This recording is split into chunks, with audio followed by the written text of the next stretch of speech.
దగ్గర ఇప్పుడు మండల భాస్కర్ గారు ఉన్నారు, మనం అడిగి తెలుసుకుందాం. నమస్తే అన్న. నమస్తే. తెలంగాణ వచ్చి 16 సంవత్సరాలు అయితేనే ఉంది ఇప్పటికి, ఇంకా మీరు ఇది ఉద్యమకారుల కోసం అని చెప్పి అందరూ ఏకమయ్యారు, ఎందుకు అయ్యారండి? ఉస్మానియా యూనివర్సిటీలో తెలంగాణ విద్యార్థి జేఏసీ, ఓయూ జేఏసీ ఫౌండర్స్గా ఉన్నటువంటి విద్యార్థి నాయకులు తెలంగాణ రాష్ట్రము ఈరోజు రావడానికి ప్రధాన కారణమైనటువంటి వాళ్ళు ఎవరంటే ఉస్మానియా యూనివర్సిటీ విద్యార్థులు. 1969లో 300 మంది 69 మంది విద్యార్థులు అమరులైతే అప్పుడు రాజకీయ పార్టీలు మోసం చేశాయి. 2009 మలిదశ తెలంగాణ ఉద్యమంలో ఓయూ జేఏసీగా 14 విద్యార్థి సంఘాలు ఏకమై జేఏసీ ఏర్పాటు చేసి తెలంగాణ రాష్ట్రాన్ని రావడంలో మేము 100 కేసులు పెట్టుకోవడం కావచ్చు, జైలు జీవితాన్ని గడపడం కావచ్చు, యావత్ తెలంగాణలో ఉన్నటువంటి అన్ని యూనివర్సిటీలందరినీ ఏకం చేసి, రాజకీయ పార్టీలను ఏకం చేసి, ప్రజా సంఘాలని చివరికి కాటి కాపరీలు కూడా జేఏసీ పెట్టుకోవడానికి పునాది అయినటువంటి వాళ్ళు ఎవరంటే ఉస్మానియా యూనివర్సిటీ జేఏసీ. ఆ ఉస్మానియా యూనివర్సిటీ జేఏసీలో పనిచేసినటువంటి కొంతమంది విద్యార్థి నాయకులకు రాజకీయంగా టీఆర్ఎస్ పార్టీలో కానీ, అదేవిధంగా ఇప్పుడు కాంగ్రెస్ పార్టీలో కానీ కొంతమంది ఇండిపెండెంట్గా పనిచేసినటువంటి వాళ్ళు ఉన్నారు. 100 కేసులు పెట్టుకొని జైలు జీవితం గడిపినటువంటి వాళ్ళు ఉన్నారు.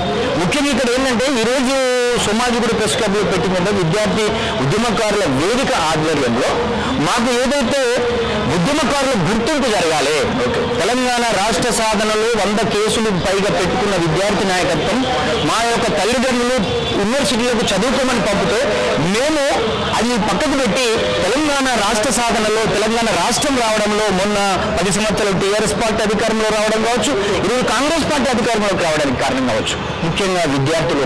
ఆ విద్యార్థులే ఈరోజు ఉద్యమకారులుగా గుర్తింపు జరగాల్సిన అవసరం ఉంది. ఇన్ని సంవత్సరాలు 15 సంవత్సరాలు అవుతుంది తెలంగాణ వచ్చి కూడా, అయితే దానికి ఇంతవరకు మీకు న్యాయం అనేది జరగలేదు ఎక్కడ. అంటే బీఆర్ఎస్ ప్రభుత్వం వచ్చింది, మీరు అంతకుముందు కూడా కేసీఆర్తో పాటు అందరూ కలిసి ధర్నాలు చేశారు, కేసులకు పోయారు. అలాగే అప్పుడు బీఆర్ఎస్ లో ఉన్నప్పుడు ఎందుకు మీరు అందరూ బీఆర్ఎస్ పార్టీ అధికారంలో ఉన్నప్పుడు కూడా తెలంగాణ ఉద్యమకారులను గుర్తించాలని చెప్పేసి అని మేమందరం ఉస్మానియాలో ఉన్నటువంటి విద్యార్థి జేఏసీగా కేటీఆర్ గారి దగ్గరికి, ఈటెల రాజేందర్ గారు అప్పుడుండే ఈటెల రాజేందర్ గారి దగ్గరికి, అదేవిధంగా ముఖ్యమంత్రి దృష్టికి కూడా తీసుకెళ్లడం జరిగింది.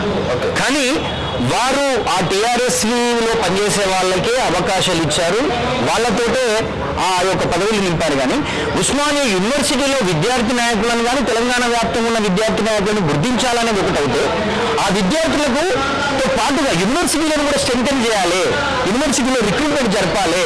ఈ తెలంగాణ రాష్ట్ర ఉద్యోగం ఎందుకు వచ్చింది? నీళ్లు నిధులు నియామకాలు కదా, ఆంధ్రలో దోపిడీకి గురైతేనే మానే కదా మనం తెలంగాణ ఉద్యమం చేస్తాం. ఈ తెలంగాణలో ఉన్న యూనివర్సిటీలలో కూడా ఆ యొక్క ఉద్యోగ కల్పన జరపాలని కూడా మేము మాట్లాడడం జరిగింది. ఆ కేసీఆర్ గారు ఉద్యమకారులను విద్యార్థి నాయకులను గుర్తించకపోవడం వల్ల జరిగినటువంటి నష్టం ఇది. వాళ్ళ పార్టీలో ఉన్న వాళ్ళకి అవకాశాలు వచ్చినాయి, కొంతమందికి ఎమ్మెల్యేలు ఇచ్చారు, కొంతమందికి జడ్పీటీసీలు ఇచ్చారు, రకరకాల పోస్టులు వాళ్ళ పార్టీలకు ఇచ్చారు. కానీ నిజంగా ఓయూ జేఏసీలో పనిచేసినటువంటి వాళ్ళకు ఇవ్వకపోవడం వల్ల ఈ 10 సంవత్సరాల నుంచి అడుగుతూ ఉన్నారు. ఈరోజు అదే విద్యార్థి నాయకత్వం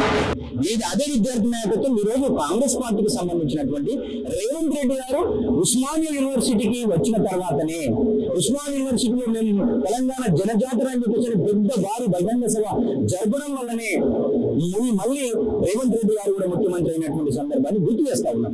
అలాగే ఇప్పుడు మనం చూసుకున్నట్లయితే రేవంత్ రెడ్డి గారు ఎందుకు మీరు అంత నమ్మకం పెట్టుకున్నారు? అంటే మీ అందరికీ కూడా ఉద్యమకారులందరికీ కూడా మీకు న్యాయం చేస్తారని ఎట్లా అనిపించింది? మేము రేవంత్ రెడ్డి మీదనో లేకపోతే పార్టీల మీదనో మాకు నమ్మకం కాదు. ఆ పార్టీలో ఒక మేనిఫెస్టో పెట్టారు, తెలంగాణ ఉద్యమకారులను గుర్తిస్తాం, తెలంగాణలో ఉన్న ఉద్యమకారులకు వాళ్ళు ఏ రంగాలలో నిష్ణాతులైతే, కొంతమంది డాక్టరేట్లు అయిన వాళ్ళు ఉన్నారు, పిహెచ్డీలు అయిపోయి వాళ్ళకు ఉద్యోగ రంగంలో వాళ్ళకు కొంత పర్సంటేజ్ రిజర్వేషన్ కల్పించాల్సిన అవసరం ఉంటుంది. కొంతమంది బిజినెస్ మీద చేసేటువంటి అవకాశాలు ఉన్నాయి, వాళ్ళకు ప్రభుత్వం సబ్సిడీతో కూడినటువంటి రుణాలు ఇవ్వాల్సినటువంటి అవసరం. కొంతమంది ఆయా పార్టీలో పనిచేస్తా ఉన్నారు, వాళ్లకు నామినేటెడ్ పదవుల్లో కానీ రకరకాల ఎమ్మెల్సీలో కానీ అవకాశాలు ఇవ్వాల్సినటువంటి అవసరం ఉంది. విద్యార్థి ఉద్యమం వాస్తవంగా మేమందరం కూడా తెలంగాణ ఉద్యమంలో ఉన్న విద్యార్థి నాయకత్వం ఒక ప్రత్యేక రాజకీయ శక్తిగా మారేటువంటి క్రమంలో ఈ రాజకీయ పార్టీలు ఇన్వాల్వ్ అయ్యి ఆ ఉద్యమాన్ని అవిచ్ఛిన్నం చేయడం వల్ల జరిగిందని, లేకపోతే ఒక ప్రత్యేక రాజకీయ శక్తిగా మారుతుంది, ఈ తెలంగాణ ప్రజల ఆకాంక్షలు నెరవేరుతుండేటువంటి అది జరగలేదు. కాబట్టి ఈ కాంగ్రెస్ పార్టీ అధికారంలోకి రావడానికి ముఖ్యంగా విద్యార్థులకు సంబంధించి ఎజెండా కానీ నిరుద్యోగులకు సంబంధించినటువంటి ఎజెండాను కానీ తీసుకుంది. కాబట్టి ఆ ప్రభుత్వం అవకాశం ఇవ్వాలని చెప్పేసి మా యొక్క ఉద్యమకారుల జేఏసీ నుంచి కూడా డిమాండ్ చేయడం జరుగుతుంది. ఇప్పుడు మీకు ఎలాంటి న్యాయం జరుగుతుందని మీరు అనుకుంటున్నారు?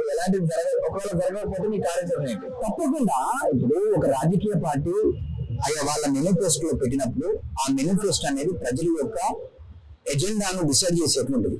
ఇక్కడ ఒకటే విద్యార్థులకు సంబంధించి కానీ, నిరుద్యోగులకు సంబంధించి కానీ, ఉద్యమకారులకు సంబంధించి కానీ వాళ్ళు ఏదైతే హామీలు ఇచ్చారో దాన్ని నెరవేర్చాలని చెప్పేసి నేను మా యొక్క ఉద్యమకారులు చేసే అభిప్రాయం. అది చేయాలి ఈ ప్రభుత్వం ముఖ్యంగా తెలంగాణ రాష్ట్ర సాధనలో ఉన్నప్పుడు 1200 మంది ఇదే కాంగ్రెస్ అధికారంలో ఉన్నప్పుడు 1200 మంది విద్యార్థులు అమరులయ్యారు. 1200 మంది విద్యార్థులు అమరులైన తర్వాత తెలంగాణ రాష్ట్రాన్ని ప్రకటించారు సోనియా గాంధీ గారు యూపీఏ చైర్పర్సన్ హోదాలో. అది ఆ తప్పును సరిదిద్దుకునే అవకాశం మీకే ఉంది. ఎందుకంటే సోనియా గాంధీ గారు ఈ తెలంగాణని కాంగ్రెస్ వాళ్ళందరూ సోనియా గాంధీ ఇచ్చిన భిక్ష తెలంగాణ అని కూడా అంటున్నారు. తప్పు. అది భిక్ష కాదు, పోరాడి సాధించుకున్నారు. మనం తెలంగాణ రాష్ట్రాన్ని సాధించుకోవడానికి 1200 మంది అమరులను మనం కోల్పోయాం.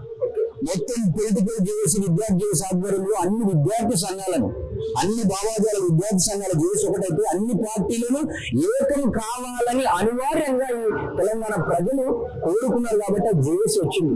ఆ యొక్క ప్రజల ఆకాంక్షలను నెరవేర్చాల్సిన అవసరం ఉంది.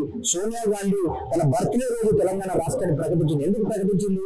మేము అచ్చలో అసెంబ్లీ పిలుపునివ్వడం వల్ల హైదరాబాద్ లో మొత్తం లాండ్ ఆర్డర్ ప్రాబ్లం అయిపోయి హైదరాబాద్ లో ఉన్న ఆంధ్రులను తరుముతారని చెప్పేసి అని భయపడి ఇంటెలిజెన్స్ అడిగి వెళ్ళింది. కాబట్టి సోనియా గాంధీ గారు తెలంగాణ రాష్ట్రాన్ని ప్రకటిస్తున్నామని చెప్పేసి అప్పుడు హోంమంత్రితో ప్రకటించడం జరిగింది. ఇది మాకు తెలుసు. అందుకే రాజకీయ పార్టీలను నమ్మలేరు. తెలంగాణ ప్రజలు ఉద్యమకారులు నమ్మిండ్రు, విద్యార్థులు నమ్మిండ్రు, మేధావులు నమ్మిండ్రు. కాబట్టి ఆ తెలంగాణ రాష్ట్రం సాకారం అయింది తప్ప లేకపోతే రాజకీయ పార్టీతో కాదనే విషయాన్ని గుర్తు చేస్తారు. కేసీఆర్ వల్లనే తెలంగాణ వచ్చినారు కూడా అంటున్నారు. కేసీఆర్ అనగానే ఒక రాజకీయ పార్టీకి నాయకుడు, కానీ ఆయనతో రాలి తెలంగాణ మీకు తెలియదు. మేము అప్పుడు 2009లో నవంబర్ 18వ తారీఖున ఒక జేఏసీ ఏర్పాటు చేసుకున్నాం. ఆ జేఏసీ ఏంటంటే 14 విద్యార్థి సంఘాలం పార్లమెంట్ లో తెలంగాణ రాష్ట్రం బిల్లు పెట్టాలి, కేసీఆర్ అప్పుడు అమర నిరాహార దీక్ష చేస్తున్నామని మా దగ్గరకు వచ్చి రిక్వెస్ట్ చేస్తే మేము తప్పకుండా మద్దతు ఇస్తామని చెప్పాం.